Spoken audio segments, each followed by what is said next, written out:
sebuah surat yang penting, yaitu harusnya kasus ini dihentikan penyidikannya karena dari awal sudah melanggar undang-undang, melanggar peraturan. Jadi undang-undang dan peraturan di bawah undang-undang.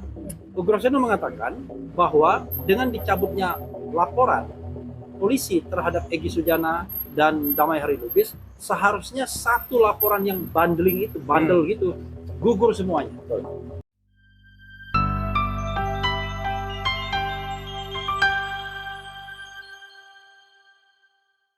Bismillahirrahmanirrahim. Assalamualaikum warahmatullahi wabarakatuh. Salam sejahtera buat kita semua. Jumpa lagi di Herman Kadi Channel. Jangan lupa like, komen, subscribe. Di sini saya mau mengomentari, memberikan pendapat hukum terhadap berita. Beritanya begini: Roy Suryo kembali desak kasus ijazah Jokowi di stop. Jakarta, CNN Indonesia. Nah, beritanya begini: pakar telematika Roy Suryo kembali mendesak kepolisian segera menerbitkan surat penghentian penyidikan SP3 dalam kasus fitnah dan pencemaran nama baik dugaan jasa palsu Presiden ke-7 RI Joko Widodo atau Jokowi. Roy menilai proses hukum terhadap dirinya dan sisa 4 tersangka lain dalam kasus tersebut berbelit-belit. Polisi dinilai juga telah melanggar prosedur karena telah melewati batas pengembalian berkas perkara ke kejaksaan. Semula dia mendengar berkas perkara dalam kasus tudingan ijazah Jokowi telah dilimpahkan pada tanggal 13 Januari 2026.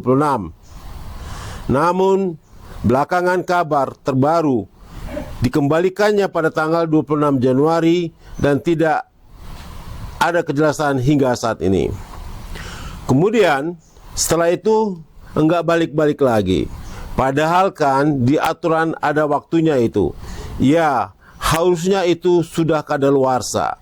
Makanya saya mendesak itu, ujar Roy di program Head to Head CNN Indonesia Rabu tanggal 6 Mei malam. Namun Roy menegaskan dirinya bukan meminta restoratif justice atau keadilan restoratif. Dia juga tetap mendesak agar Jokowi membuktikan ijazahnya. Sebab, kata Roy, penetapan dirinya sebagai tersangka tidak akan membuktikan keaslian ijazah Jokowi dalam pengadilan. Dia meyakini proses hukumnya saat ini adalah murni motif politik. Makanya ijazah itu harus dibuktikan di tempat lain. Contohnya kemarin sudah ada yang baru kemarin di Solo yang kemudian digugat baru lagi, kata Roy. Dalam perkara ini dari total 8 tersangka, 3 diantaranya mengajukan RJ dan telah diterbitkan. Ketiganya yakni Rismon Hasyolan Sianipar, Egy Sujana dan Damai Hari Lubis. Sementara proses hukum terhadap 5 sisanya masih berlanjut. Selain Roy, mereka yakni Kurniatri Yohani, Tiroyani, Rizal Fadila, Rustapeni dan Tifauzia Tisuma atau Dr. Tipa. Kuasa hukum Roy dan Dr. Tifa, Refli Harun, mempertanyakan kejelasan perkara kasus tersebut karena tak kunjung diserahkan kembali oleh penyidik ke kejaksaan. Padahal, kata Refli, penyidik hanya memiliki waktu 14 hari kerja untuk menyerahkan kembali berkas perkara yang dikembalikan kejaksaan atau P19. Kuap lama itu memberikan batas yang limitatif untuk pengembalian P19, yaitu harus sudah dikembalikan dalam jangka waktu 14 hari. Kata Repi pada kesempatan yang sama. Kasus fitnah dan pencemaran nama baik ijazah Jokowi telah diputuskan menggunakan KUHP lama karena kasusnya telah dimulai sebelum KUHP baru berlaku awal 2026.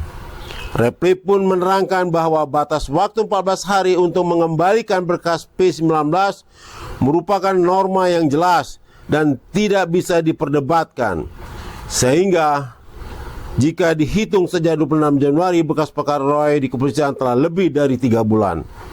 Jadi, kalau kita katakan 14 hari, ya 14 hari. Kenapa kemudian diberikan batas waktu agar ada kepastian hukum? Agar tersangka ini tidak terombang-ambing katanya. Nah, dari berita CNN ini, saya coba mengupas analisa hukum saya terhadap permohonan Roy Suryo dan kawan-kawan ini. Artinya apa? Artinya apakah Roy dan kawan-kawan dimungkinkan untuk mendapat SP3? Ya. Pertama, kalau saya lihat, ya, fakta hukumnya itu yang pertama adalah pelapornya adalah Insinyur Joko Widodo yang membuat laporan polisi pada tanggal 30 April 2025 di Polda Metro Jaya. Itu fakta hukumnya. Yang kedua, pada saat membuat laporan, pelapor telah purna tugas sebagai Presiden RI sejak 20 Oktober 2024. Yang ketiga,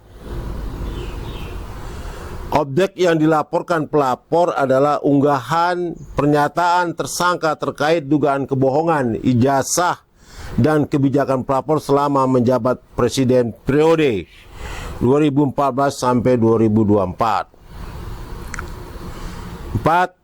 Fakta hukumnya adalah perkara ini masih tahap penyidikan P19 dan belum dinyatakan lengkap P21 oleh Kajati Jakarta. Nah, kalau dilihat dari sini, artinya ada pelaporan yang dilakukan oleh Bapak Joko Widodo. Dari pelaporan ini ada beberapa pasal yang dikenakan terhadap para tersangka ini, yaitu pertama pasal 310 KUHP lama, pasal 311 KUHP lama, pasal 27A Undang-Undang ITE nomor 1 2024, pasal 28 Undang-Undang ITE tentang hoax, dan pasal 32 Undang ITE, ya. Artinya apa? Artinya ini pasal-pasal yang telah ditersangkakan kepada para tersangka ini. Nah, lihat dari unsur delik, ya, deliknya, jenis deliknya itu, kalau 310 artinya ini adalah delik aduan dengan ancaman pidana 9 bulan. 311 ini juga delik aduan dengan ancam pidana 4 tahun. Dan pasal 27A Undang-Undang ITE ayat 1 2024 ini adalah delik aduan absolut dan ancaman pidananya 4 tahun. Nah, yang keempat, pasal 28 ITE, ya, ini adalah Undang ITE, deliknya adalah tentang hoax, delik biasa, delik umum. Ini bukan delik aduan karena ancamannya di atas 6 tahun. Begitu juga pasal 32 Undang-Undang ITE, ya, nomor 1 tahun 2024, ini delik biasa atau delik umum, ancaman pidana 12 tahun. Artinya apa? Artinya sepanjang itu menyangkut delik aduan, sepanjang itu menyangkut delik aduan, maka itu sangat kuat dan sangat bisa dikeluarkan SP3. Tapi kalau menyangkut delik umum, ya, delik biasa ini yang pasal 28 dan 32 ini tidak bisa dikeluarkan surat penghentian penyidikannya.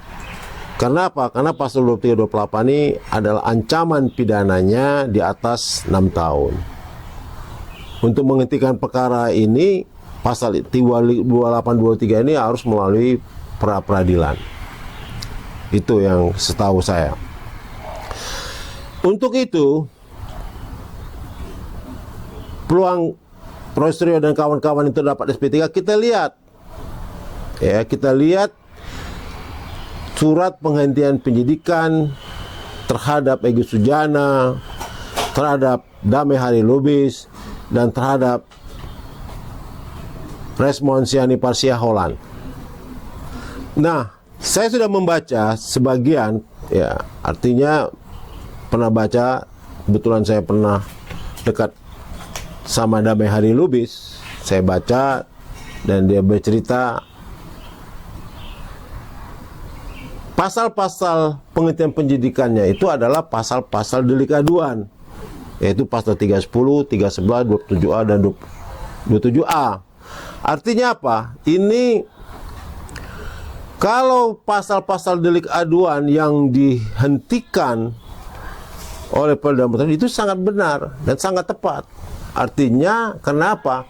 Karena ancaman pidananya itu di bawah 5 tahun. Artinya RJ yang dilakukan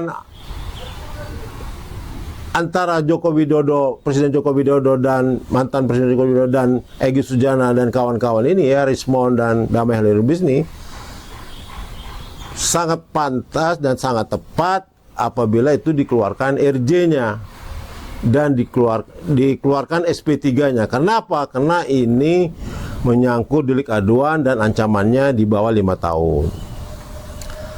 Nah, kalau kita kaitkan dengan Rosrio dan kawan-kawan, artinya apa? Artinya Joko Widodo juga pada waktu itu melaporkan saudara Roy Suryo dan kawan-kawan ini, Roy Suryo, Dr. Tifa, ya, Kurniati Royani, Rizal Fadila. Nah, ini artinya apa? Artinya mereka bersama-sama dilaporkan Jokowi dengan delik aduan yang sama. Nah, saya setelah lihat tadi SP3 itu yang dikeluarkan oleh Polda Metro Jaya terhadap Egy Sujana, Damai Hari Lubis dan Resmond Sianipar itu ternyata adalah keluarnya SP3 itu akibat dari telah dicabutnya laporan pengaduan itu oleh mantan Presiden Joko Widodo. Artinya Joko Widodo telah mencabut perkara itu karena dasarnya adalah RJ di Polda Metro Jaya, maka dicabut. Nah, kalau kita lihat, ya, kalau kita lihat di pasal 109 ayat 2 huruf B KUHP, penyidik berwenang menghentikan penyidikan karena peristiwa bukan merupakan tindak pidana. Tuh. Artinya apa? Artinya di sini karena itu adalah merupakan peristiwa dan peristiwa itu sudah dicabut oleh saudara Joko Widodo, maka otomatis perkara yang lainnya juga ikut terbawa, seharusnya dihentikan. Kenapa? Karena ini adalah pertama, ini adalah delik aduan.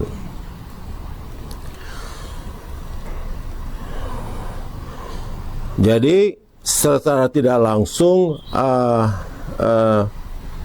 penghentian penyidikan terhadap Rosrio dan kawan-kawan yang tidak RJ pun harus terseret di dalam penghentian penyidikan.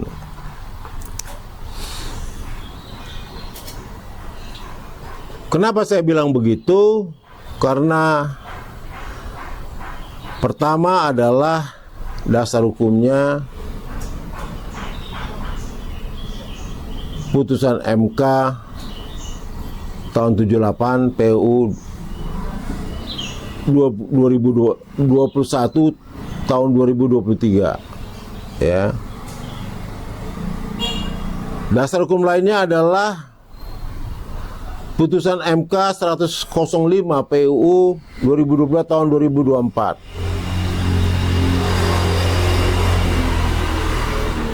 Jadi artinya apa? Artinya dengan dasar hukum ini ya, pasal 109 ayat 2 huruf C KUHP juga sangat menentukan sekali untuk dikeluarkannya SP3 ini.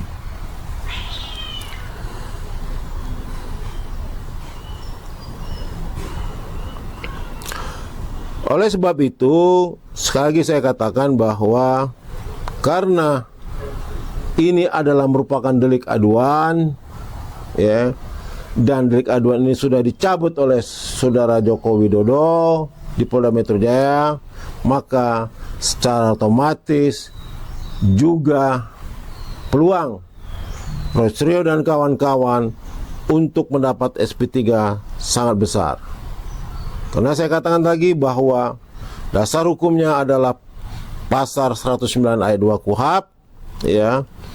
Karena tidak cukup bukti, peristiwa bukan tindak pidana, dihentikan demi hukum debis in idem, tersangka mati daluarsa, aduan dicabut atau delik aduan. Nah, kenapa saya bilang ini adalah harus juga dikeluarkan SP3 terhadap Rosrio dan kawan-kawan ini? Karena ini adalah delik aduan. Karena dia delik aduan, maka secara otomatis diadukan bersama-sama, maka yang tidak ikut RJ pun, ya, yang tidak ikut RJ pun harus dihentikan perkaranya. Saudara-saudara, Herman Kardir, pemirsa Herman Kardir Channel yang berbahagia, ada peluang lagi, ya, selain dari perkaranya dicabut tadi untuk mendapat SP3, ada peluang untuk mendapat SP3.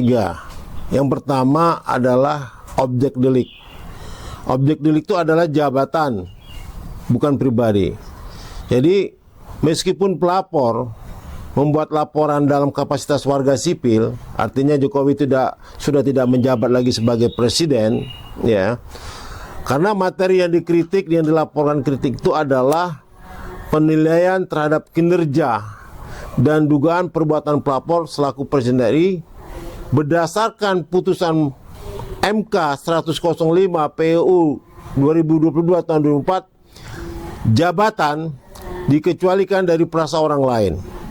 Dalam pasal 27A Undang-Undang ITE, dengan demikian unsur menyerang kehormatan orang lain tidak terpenuhi karena yang diserang itu adalah jabatan presiden ketika pada masa waktu itu.